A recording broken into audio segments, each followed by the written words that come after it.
In the summer of 1974, a county agricultural report in Hidalgo County, Texas listed the most productive farm in the district. 640 acres, highest yield per acre, highest net profit per acre, 3 years running. Zero debt, equipment paid for, soil in better condition than when the operation began. The report listed the owner's name. When the county clerk read it, she stopped. Then she read it again. She recognized the name, everyone in the county did, because 20 years earlier, that same name had appeared on a very different list. A government list, the kind of list nobody ever wanted to be on. A removal list. The man who now owned the most productive farm in the county had once been forced off that very land by his own government. And the man who told him he would never farm again was still selling tractors just down the road. Before we go back to that road, you need to understand something. Not everyone loses land because they fail. Some people lose everything because of who they are. Let me take you back. June 1954. South Texas, near the Rio Grande. A 14-year-old boy named Miguel Ortega stood in the yard of his family's farm and watched his father cry. It was the first time in his life he had ever seen it. His father, Luis Ortega, was 49 years old. A man who never complained. A man who never backed down, a man who had built everything they owned, from nothing. Luis had arrived in Texas in 1928, with no money, no English, and no help. Just a willingness to work, longer and harder than anyone around him. He dug wells. He ran irrigation lines by hand. He turned dry ground into living soil. For 22 years, he built that farm, row by row, season by season. 60 acres. Cotton, corn, vegetables. Enough to feed a family, enough to call it theirs. And then, in less than 48 hours, it was gone. The trucks came early in the morning, no warning, no discussion, no explanation. Just orders. You need to pack. You're leaving. Miguel didn't understand. He had been born there, that land was the only place he had ever known. But none of that mattered. A neighbor stood at the fence, watching. Not helping. Just watching. Another man across the road said it loud enough for everyone to hear, that land never belongs to them anyway.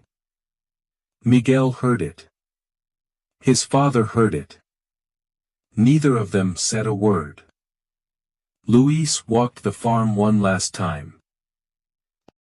He touched the soil, looked at the crops, rows that were growing, fields that were alive. Everything he had built, still there.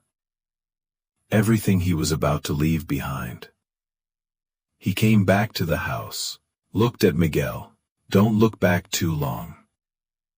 They left before noon, not knowing when, or if, they would ever return. 3 years later, they did. And what they came back to was not a farm. It was a ruin. The house was broken. The fields were dry. The irrigation system was gone. The tools, gone. Nothing worked. Nothing grew. Nothing remained, except the land itself.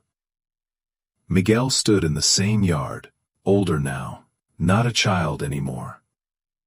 His father walked slowly through the fields, kneeling down, picking up a handful of soil. He held it in his hand, for a long time. Then he spoke. They took everything. He tightened his grip on the dirt, but they didn't take this. Miguel looked down. Just soil. Nothing else. Luis stood up, brushed his hands off, looked out across the empty land. That's enough. 2 days later, Miguel drove into town, to the only equipment dealer within miles. He walked inside, and within minutes, his life would change again. The dealership smelled like oil, metal, and fresh paint. New machines lined the floor, shining, clean, everything the Ortega farm no longer had. Miguel stepped inside, boots dusty, shirt worn, hands still marked by work. He was 17 now. Older, but not old enough to hide what he'd been through. 4 men stood near a new tractor, talking, laughing. A parts clerk behind the counter, flipping through an order book. Miguel walked up, waited. The clerk glanced at him, then looked away, helped another customer, someone who had arrived after him. Then another.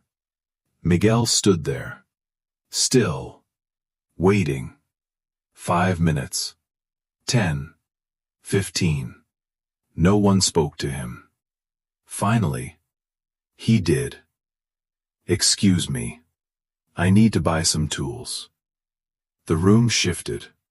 Not loudly, but noticeably. The clerk didn't answer. He looked toward the back of the store. A man stepped forward.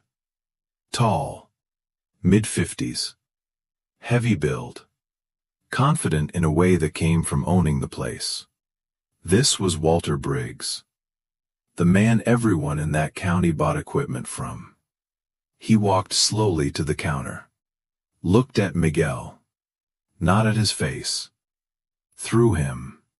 "What do you need?" he asked. Miguel held his ground. "Hand tools, irrigation fittings, anything you've got." Walter leaned on the counter, studied him for a moment, then asked one question. "Where you from?" Miguel didn't hesitate. "Here." Walter smirked. "No. Where are you really from?" The men near the tractor had stopped talking. They were watching now. Miguel felt it. The weight of the room. The same weight he felt before. "I was born here," he said. "Just outside this town." Walter nodded slowly, then said it. "We don't sell to your kind." Silence. Thick. Heavy. Miguel didn't move. Didn't speak. Walter straightened up. "Your people don't belong farming here. This land should have gone to someone else when you were run off." A few of the men shifted uncomfortably, but no one said anything. Walter pointed toward the door. "You want tools? Find them somewhere else. And don't come back."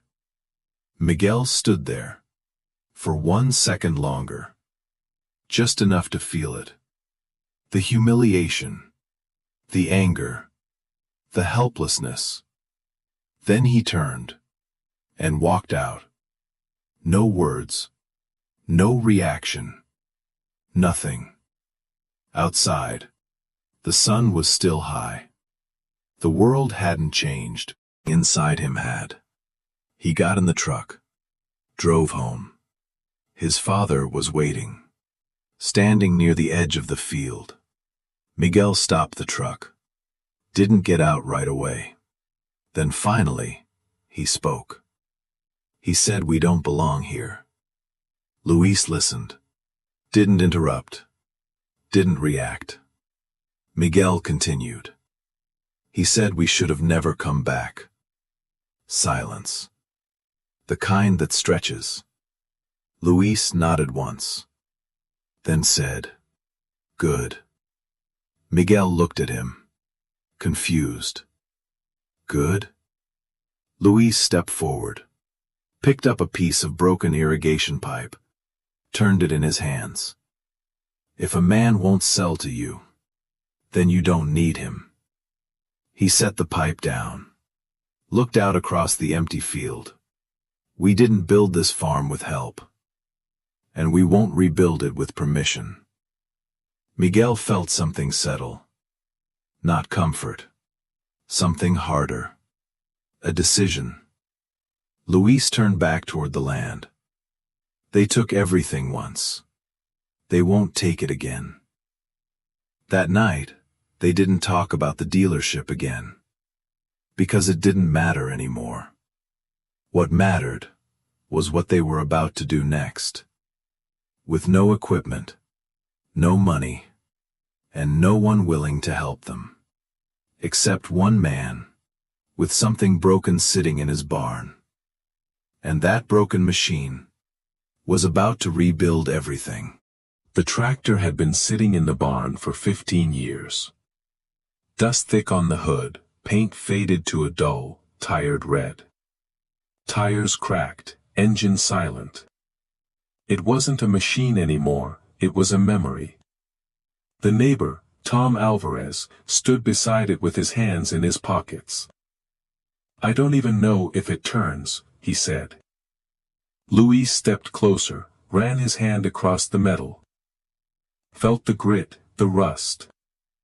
Miguel circled around it slowly, taking it in. Every bolt, every line, every missing piece. "What happened to it?" Miguel asked. "Starter went out," Tom said. "Then the fuel pump, then I just bought a new one." Luis nodded. "Machines didn't die all at once, they got abandoned." "Take it," Tom said. "It's not worth anything to me." Miguel looked at his father. Luis didn't answer right away. He stepped up to the engine, put both hands on it. Closed his eyes. Like he was listening. Then he said, "We'll make it run." They hauled it home that afternoon. No trailer, just chains, and slow miles. The tractor creaked the whole way, like it didn't want to move, but it made it. Back to the yard, back to a farm that had nothing.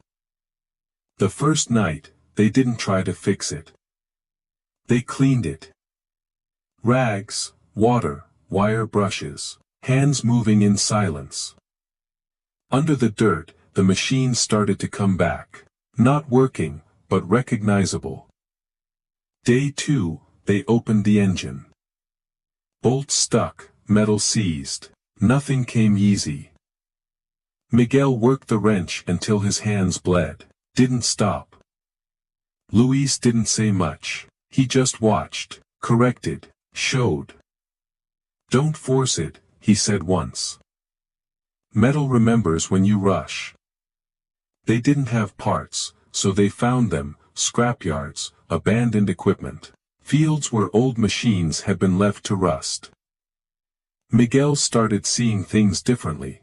Not junk, pieces. A bolt here, a hose there, a gear that still turned.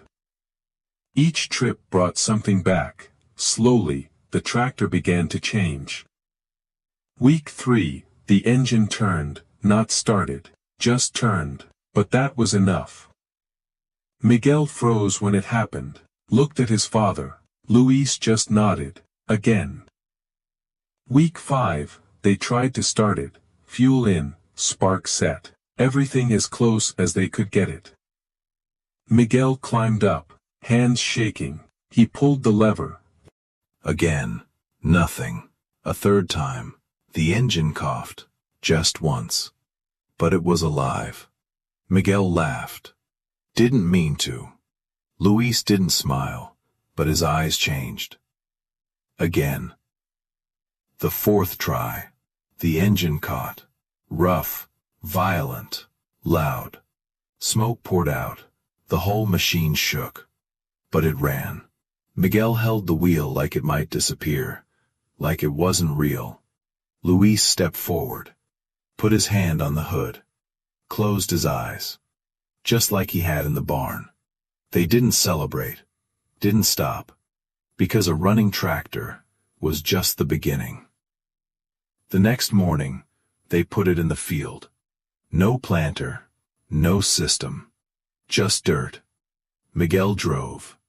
Luis walked behind, marking rows by hand, planting by hand, step by step, row by row. The tractor pulled uneven, coughed sometimes, but it kept going, and so did they. Neighbors drove by, slowed down, watched. Some shook their heads. Some laughed. One man said it out loud. They won't last a season. Miguel heard it. This time, he didn't feel anything. Because now he knew something they didn't. The machine worked. And if the machine worked, so could everything else. By the end of that first month, the field was planted. Not perfect. Not clean. Not easy. But planted. Luis stood at the edge of the rows that evening, looked across the land, then said, "We're farming again." And for the first time, since everything had been taken, that was true. But the real test was still coming. Because rebuilding a farm is one thing, proving everyone wrong takes years. The first harvest didn't look like success. From the road, it looked uneven. Rows not perfectly straight, gaps in places, weeds where they shouldn't be. Compared to the neighboring farms, clean lines, uniform height, machines doing everything, the Ortega field looked unfinished. But Miguel wasn't looking from the road. He was in the field, hands dirty, back sore. Counting what mattered. Every crate filled, every row that produced something. Every plant that survived. They harvested by hand, no combine, no crew, just father and son, tomatoes first, then peppers, then squash, slow, but steady. At the end of the week, they loaded everything into the truck, not a big load, but enough to try. The Fresno market was loud, crowded, buyers shouting prices. Farmers unloading crates, deals happening fast. Miguel had never been there alone before, now he stood beside the truck, waiting, not knowing if anyone would buy. The first buyer walked past. Didn't stop. Second one slowed, looked, kept going. Miguel felt it again, that same feeling. Like the dealership, invisible. Then a man stopped, older, quiet, picked up a tomato, turned it in his hand. "Where'd this come from?" he asked. "Our farm," Miguel said. The man nodded. Bit into it, juice ran down his hand, he didn't wipe it. "How much you got?" Miguel blinked, "All of it." The man smiled. "I'll take it." That first sale wasn't big, but it was real. Money in hand, proof. The farm worked. They went home that night, and counted it, not a fortune, but enough to keep going. Luis didn't celebrate, didn't say much, just nodded. Plant again. And they did, again, and again, each season, a little better, a little more. Year 2, the rows got straighter, the soil responded, held water better. The tractor broke down less, Miguel fixed it faster. Year 3, people started noticing, not respect, not yet, confusion. Still going. They don't even buy equipment. They don't use chemicals. They shouldn't be here. One afternoon, a neighbor pulled up. Didn't get out. Just leaned out the window. "You're making it harder for the rest of us." Miguel frowned. "How?" "You're selling cheap. You're not running things the right way." Luis stepped forward. "What's the right way?" The man hesitated, then said, "Not like this." They drove off. And that was it. No help. No support. Just pressure. But something had changed. Miguel noticed it first. Buyers started coming back, asking for them. The tomatoes from that small farm. The ones that actually taste like something. They weren't just selling anymore. They were building a name, quietly, without asking. By year 5, the field didn't look unfinished anymore. It looked different. Healthier. Soil darker. Plants stronger. Less waste. More yield. Miguel stood at the edge one evening, looking across everything they'd rebuilt. The tractor. Still running. Still loud. Still theirs. The rows. Full. Alive. The house. Standing again. Not broken anymore. Luis walked up beside him. Didn't say anything at first. Then, they thought we were finished. Miguel nodded. They still do. Luis shook his head. No, they're starting to wonder. And that was worse. Because doubt spreads faster than belief. Across the road, another farmer watched. Not laughing anymore. Not speaking. Just watching. Trying to understand what he was seeing. Because something was happening. Something slow, but undeniable. The farm that had nothing was starting to outperform farms that had everything. And the man who had once been told, "You don't belong here," was about to own more land than anyone who said it. But the moment that proved it hadn't come yet. It would come years later, in a newspaper, with a name. Everyone in that county already knew. In the spring of 1971, the county report came out. Just another document. Typed. Filed. Routine. It listed numbers. Yields, acreage, profit per acre. Names of farms, ranked, at the top. One name, the most productive farm in Fresno County. 3 years running. 640 acres, 0 debt. Highest yield per acre in the district, soil improving every year. The clerk reading it, stopped. Looked again, read the name twice, because she knew it. Everyone did.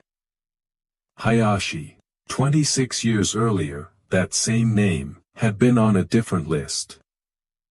A government list, a list of people who weren't allowed to stay. Now, it was at the top of everything. The report made its way into the newspaper, folded into morning routines. Coffee, pages turning, eyes scanning. Richard Patterson saw it at breakfast.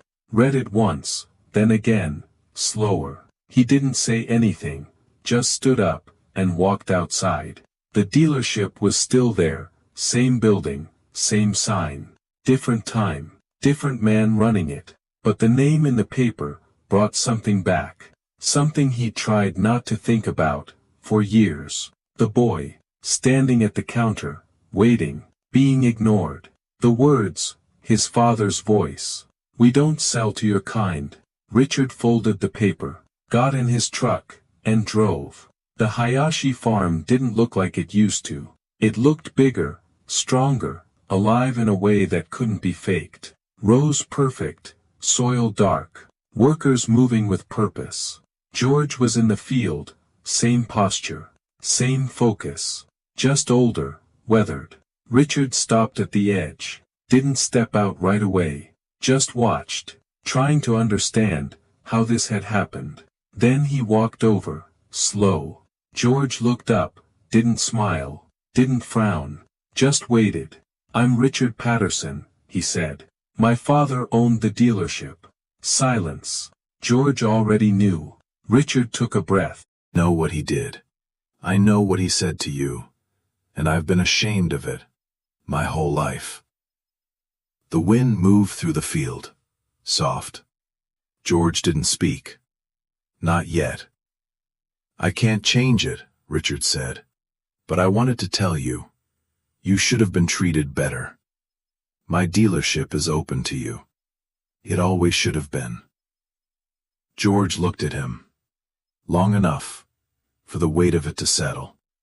Then he said, I've been farming without your help for 25 years. I don't need the dealership. Richard nodded, didn't argue, because there was nothing to argue, nothing to fix. He turned, walked back to his truck, drove away. George stood there a moment longer, then went back to work, because that's what mattered. Always had. The farm kept growing. Not fast, but steady, deliberate. More land, paid in cash. More workers, paid fairly. More families helped. Quietly, without attention, without headlines. Years passed. The story spread. Not as revenge, not as anger, as something else. Proof that what was taken wasn't everything, that what remained was enough. The tractor that rebuilt it all still sits today, restored, preserved, a machine that shouldn't have worked, that did, just like the farm. George Hayashi is an old man now, but sometimes he walks the fields at sunset, the same way his father did. He stops, looks out across everything, and remembers the day they came back. Nothing left, except the dirt, and his father's voice. They took everything, except this. The dirt is enough. So let me leave you with this. Right now, somewhere, someone is being told they don't belong. Not because they can't do the work. Not because they lack skill. Because someone decided they're the wrong kind of person. A man once told a boy to leave. Said he didn't belong. Said the land should go to someone else. That same boy owned more land, produced more, and built more than anyone who said it. Because he understood something simple, something permanent. The world changes, people change, but the ground, the work, and what you build with your hands, that stays. They said he didn't belong. The land said otherwise, and the land never lies.